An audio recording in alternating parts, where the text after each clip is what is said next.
Hello, welcome to week 6 of our course. This is the final week of our course. The theme for week 6 is really foreign policy, how the United States interacts with other parts of the world. The title for this week is Looking Outward, Looking Inward. So we will be considering America's foreign policy, how the United States interacts with the rest of the world, sometimes through military action as well. So for this week, you have the typical knowledge path assignment, and then you have a discussion board assignment and a paper.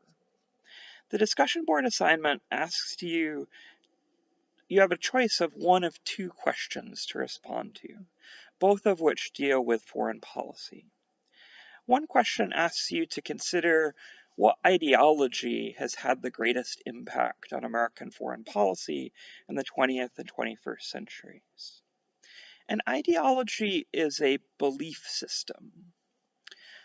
Ideologies can be religious or secular, religious or non-religious. And an ideology is a way of understanding the world, a systematic belief system about the world. One could argue that free market capitalism is an ideology. It's a way of understanding the world in which we live. It's a particular perspective on the world. Communism is clearly an ideology. It's a way of viewing and understanding the world in which we live. Fascism is an ideology as well, a particular way of understanding the world. So just to think about this issue of ideology a bit more, free market capitalism suggests that there should be free and open markets across the globe, and that people, individuals, should have the freedom to purchase and sell and market products without a great deal of interference from governments or regulations. Communism suggests that all of human history is shaped by a class struggle, that you have a constant struggle between the oppressed working class and the dominant bourgeois elite, essentially. Fascism suggests that all of human history is shaped by racial struggle and conflict. So you're asked to consider what sort of ideologies or belief systems have shaped American foreign policy over time. Clearly, the United States in the 20th and 21st centuries has demonstrated an interest in promoting both capitalism, free markets, and a particular vision of democracy across the globe, of liberal democracy. So those may be some ideologies to consider. The other option for the discussion question is to comment upon the justifications that the United States government has used for foreign intervention in the 20th and 21st centuries. When the United States government decides to take our nation into a military conflict, typically the president will provide some sort of rationale. Why are we entering this military conflict?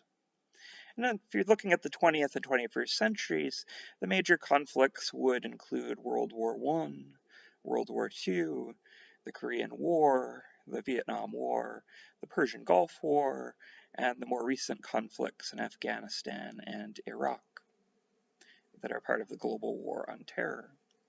In each of these instances, some sort of rationale or justification has been provided for why we're entering the war. Are there similarities between these rationales and justifications? I think that there certainly are some similarities.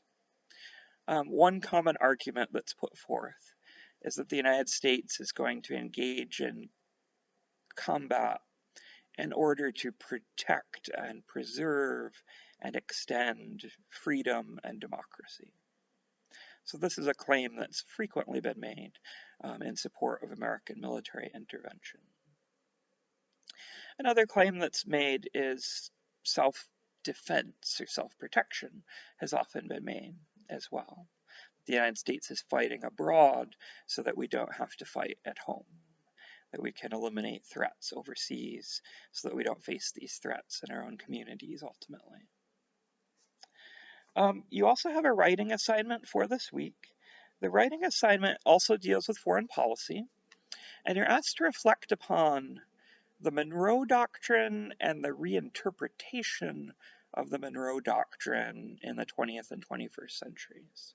The Monroe Doctrine was really, you could argue, one of the first major statements of American foreign policy. In the 1820s, President Monroe issued the Monroe Doctrine, and it stated that the United States would oppose any European colonialism in the Americas, meaning North, Central, or South America. That the United States would oppose and view as hostile any efforts by Europe to colonize or to recolonize the Americas. A second part of the Monroe Doctrine is that we would not interfere in Europe's actions in Europe, Africa, or Asia. So the Monroe Doctrine basically said the United States will be interventionist in the Americas, but will be neutral in other parts of the world, more or less. Clearly, we moved away from the Monroe Doctrine in the 20th and 21st centuries. The United States has fought wars in both Europe and Asia prominently in the 20th and 21st centuries. So clearly this is a deviation, major deviation from the Monroe Doctrine. So how has that been reinterpreted? Why did the United States choose to become interventionist, to get involved in wars in Europe and Asia, the Near East or Middle East? What sort of rationale was provided for abandoning the Monroe Doctrine, essentially? So I look forward to working with you during this week. Thank you for your time.